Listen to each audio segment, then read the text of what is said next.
ever wondered what it takes to be built different? Imagine if you could crack the code behind one of the most intense workout plans out there. Today, we're diving deep into the science of Sam Sulek's training routine. Is his approach backed by science, or is it just hype?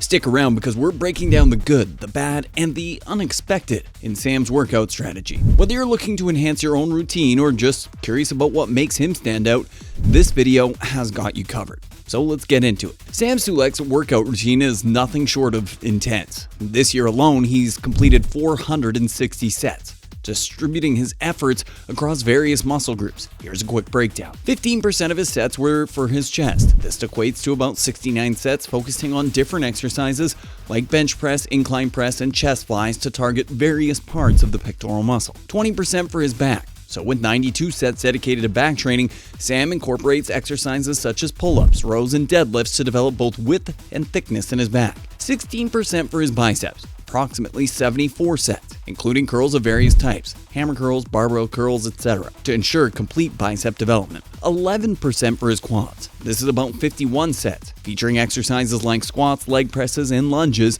to target the front of his thighs, and a whopping 25% for his triceps, with 115 sets. Sam uses exercise like tricep pushdowns, overhead extensions, and close grip bench presses to develop his tris. This distribution is intriguing, especially considering that triceps make up less than 4% of total body muscle mass, whereas quads are the largest muscle group at nearly 30%. Sam trains to failure 96% of the time, and if we exclude his forearm workouts, that figure jumps to 98%. Does this approach align with scientific principles of muscle growth? Let's dig in. First up, Sam's technique. Sam is a big proponent of ego lifting, where the focus on moving as much weight as possible, often at the expense of form. It's like trying to drive a Ferrari in first gear. Impressive, but not efficient. While pushing yourself hard can yield gains, optimal form ensures you maximize your muscle activation and minimize injury risk. Research shows two main things about lifting technique: using a range of motion that fully stretches the muscle and controlling the negative or eccentric phase of the lift. Here are some examples. Incline press, Sam often cuts his range of motion short, stopping several inches above his chest, missing out on that crucial deep stretch of the pecs. Ideally, bringing the barbell all the way down to touch the chest would maximize muscle activation. Preacher curls. He skips the bottom quarter of the motion, where the biceps are most stretched and most anabolic. Completing the full range of motion would engage the biceps more effectively. Moreover, while Sam does control the negative phase relatively well, he sometimes lets the weight free fall, particularly as he nears failure. Think of it like dropping your ice cream right before the last bite. Tragic and avoidable. Ideally, maintaining control throughout the entire movement, especially on the last rep, ensures maximum muscle activation. Optimal lifting techniques ensure the muscle is worked through its entire range of motion and reduces the risk of injury.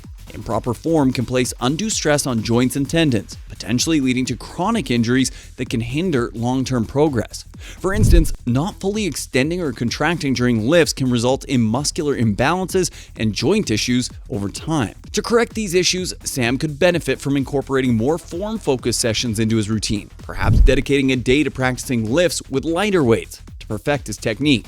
Additionally, video recording his lifts for self-analysis or seeking feedback from a coach can provide valuable insights into areas that need improvement. Next, let's talk about progression. Sam tends to wing his workouts without a structured plan. Much like cooking without a recipe, you might end up with a gourmet meal, or you might set off the smoke alarm. While this intuitive approach can work, especially for genetically gifted individuals or those on performance enhancers, it's not ideal for long-term progression. Gradually increasing the weight or reps over time is crucial for continued muscle growth. Without a structured plan, it's hard to track and ensure consistent progression.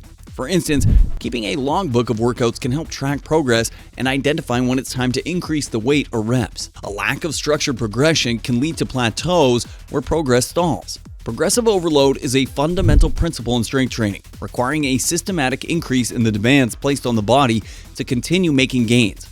Without this, the body adapts to the current workload and growth stagnates. By implementing a more structured progression plan, Sam could definitely ensure consistent gains. This might involve periodizing his training, where he cycles through phases of focusing on strength, hypertrophy, and endurance. For example, dedicating a few weeks to increasing his 1-rep max on major lifts, followed by a hypertrophy phase focusing on higher reps and volume, and then an endurance phase with lighter weights and higher reps can prevent plateaus and promote continuous growth. Sam uses a body part split, often referred to as a bro split, where each workout focuses on one muscle group. This method can lead to disproportionate training volumes, triceps versus calves and glutes.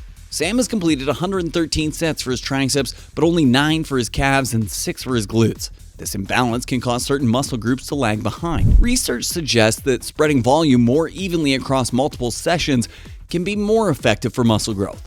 If it's good enough for Sam, it's good enough for Thor's biceps. For example, training each muscle group twice a week with fewer sets per session can lead to better overall development. The bro split approach can lead to issues such as muscular imbalances and overtraining of certain muscle groups while neglecting others.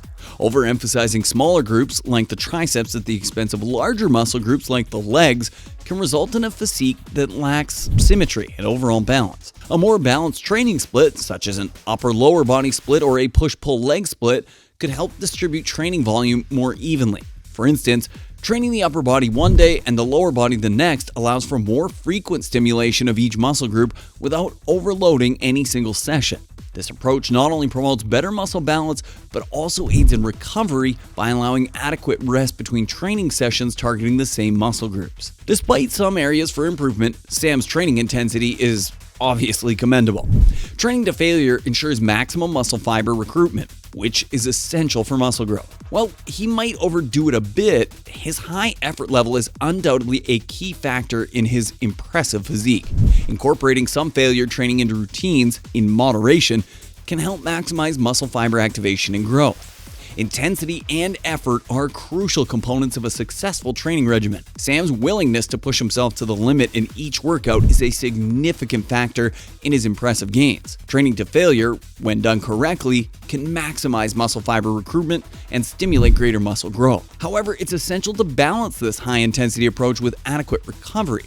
Training to failure too often can lead to overtraining, where the body doesn't have enough time to recover between sessions. This can result in decreased performance, increased injury risk, and burnout. Incorporating periods of lower intensity or active recovery can help manage fatigue and promote long-term progress. Sam's use of rep ranges is also well balanced. He mostly trains in the 4 to 12 rep range, which is ideal for hypertrophy. This range provides a good mix of strength and size benefits without putting too much strain on the joints and causing excessive fatigue. While incorporating a variety of rep ranges can be beneficial, Sam's approach is solid for his goals. Using a variety of rep ranges can target different aspects of muscle growth and performance. Lower rep ranges, 1 to 5, are typically associated with strength gains. Moderate rep ranges, or 6 to 12 reps, are optimal for hypertrophy, and higher rep ranges, 15 or more, can improve muscular endurance. Sam's focus on the 4 to 12 rep range strikes a good balance between building strength and size. This range allows for lifting heavier weights, which promotes strength gains,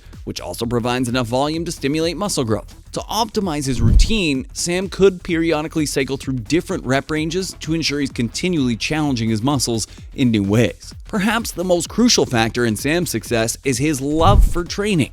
He genuinely enjoys his workouts, which keeps him consistent. Sam's passion for fitness is evident in his videos. He chooses exercises he likes and maintains a high level of enthusiasm. Enjoyment is often overlooked, but it's vital for long-term adherence to a fitness routine. If you don't enjoy your workouts, it's as exciting as eating kale for every meal, unsustainable and a little depressing. Consistency is one of the most important factors in achieving long-term fitness goals. Sam's enjoyment of his workouts plays a significant role in his ability to stay consistent. When you enjoy what you're doing, it's much easier to stick with it, even on days when motivation is low. Finding exercises and routines that you enjoy can make a big difference in your fitness journey. This might involve trying out different types of workouts, varying your routine, or incorporating activities you find fun.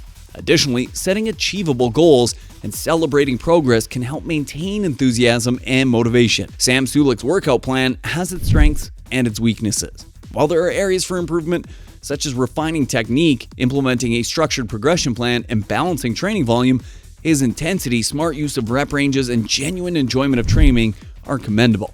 If you're looking to optimize your own training, consider incorporating some of Sam's high effort and enjoyment aspects, but Be mindful of maintaining proper technique, following a structured plan, and balancing your workout split. With these adjustments, you can make your training both effective and sustainable. Thanks for watching, and don't forget to leave a thumbs up if you enjoyed the video. Subscribe for more fitness content, and drop a comment if you'd like to see an analysis of Sam's diet in a future video. See you next time.